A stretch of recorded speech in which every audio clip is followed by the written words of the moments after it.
Hey guys, it's Mark.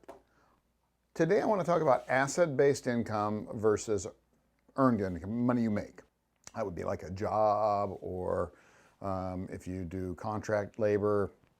Let's say you're a contractor and you build a fence and you get paid $1,000. That's basically earned income. Versus income that is asset-based, like income, like let's say from a property. That's what we do is we make asset-based income, and whenever we make money from a job, say a flip or something like that, we take some of that and we live on it. We take the rest of it and reinvest it in asset-based income. So over the years, we get enough asset-based income to live on. And we've got enough now to retire, do whatever we want, but I'm not quite done yet. I figure I'm going to go till I'm 60. I'm 57 right now. So that's what I want to talk about today. By the way, if this sounds interesting to you, please hit the like button and please subscribe. That means a lot to me. Anyway, so the income that I make right now typically is based around flipping, from selling something. We do some courses online, my wife does, and so she makes some money with that. And we do a few other things that make money. Then we also have our income that is asset-based, which is money that comes in from rentals, and that's the income that you're looking for, guys. That's the one that doesn't get taxed for the most part. Now people are going to, I know I'm going to hear, I'm going to hear, yes, you do pay taxes on that. Well, I do and I don't. So by the time it whittles down, I carry enough debt on my properties and we have enough write-offs and things like that. It's all legal, that we really don't pay a lot of income tax on that particular income. It's just the way the tax laws are written.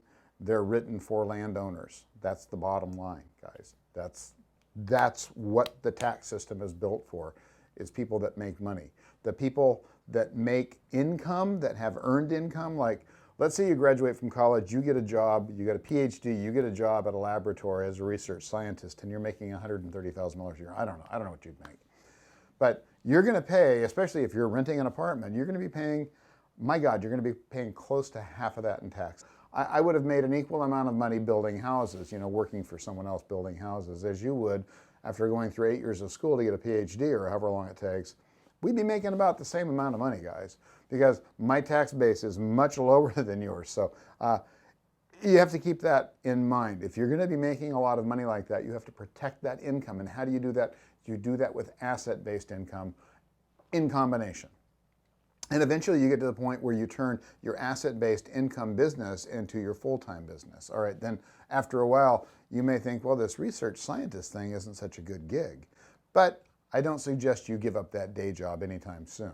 I want you to keep doing that for quite some time so that you can build up your asset-based income sooner rather than later.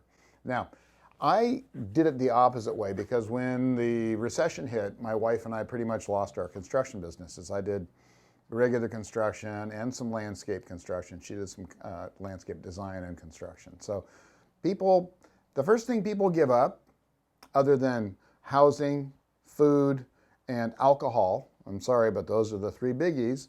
The first thing they give up is things like gardens and motorhomes and boats and trips and blah, blah, blah, blah, blah. New couches, new pictures, new TVs. All those things don't seem so important when you don't have very much money. You're going to concentrate on keeping a roof over your head, food in your mouth, and beer in your belly. That's pretty much what you're going to concentrate on. Maybe not you personally, but most people will. And if you have an asset-based income like rentals, the money will keep rolling in. Everybody keeps saying, oh my God, no one's going to pay rent during, you may be watching this 2 years from now. And I'm going to go ahead and bring up COVID-19 because that's a reality that we're facing today. 12 years ago, it was the recession and the financial crisis. And that was another big problem that everybody had. And yeah, some people stop paying rent? Yeah, they did, but there was other people to move in to follow up with and pay the rent. So the people that had rentals kept renting their rentals. The people that had travel businesses, pretty much out of luck. And I'm not saying those businesses are bad. I'm far from it. Those businesses can make a lot of money. But think about this. Think about doing something you love. Let's say you love flowers. You love to be a florist. And you love putting together flower arrangements and things like that. A big fat recession hits and all of a sudden flowers are the furthest thing from most people's minds. They truly are. That business does not flourish in a recession. However, if you've been dutifully investing your money into assets so that you can produce a second income during the good times, instead of going out and buying Gucci belts and motorhomes and motorcycles and Porsches, and I'm going to get a Porsche, and all those other things, then maybe your lifestyle is not going to change at all. And the longer you do that, the more recessions you go through, the more used to it you get. You can keep that florist business that you love so much because you've got an asset-based business too. If this is starting to make sense, guys, hit the like button, smack it real hard. Let me know that you understand what I'm saying, because I think you do. If you can do what you love and have an asset-based business, it's awesome.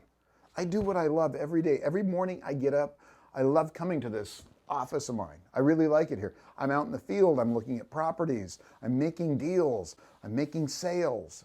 I love what I do. And I get to do it because I have an asset-based business. I can make money doing what I enjoy because I have an asset-based business, something that brings me income every month. And it will for the rest of my life. And yet, I know I'm going to hear it from everybody that, oh, Mark, someday eventually the government's going to take over rentals and we're all going to be controlled by robots and microchips. And guys, seriously, we've been worried about that for the last 100 years and it still hasn't happened. Maybe it will, but robots got to live somewhere, right? I'm joking. I'm just joking. Don't worry about that, okay? Worry about yourself. Worry about your world. Worry about what you can control. What can you control?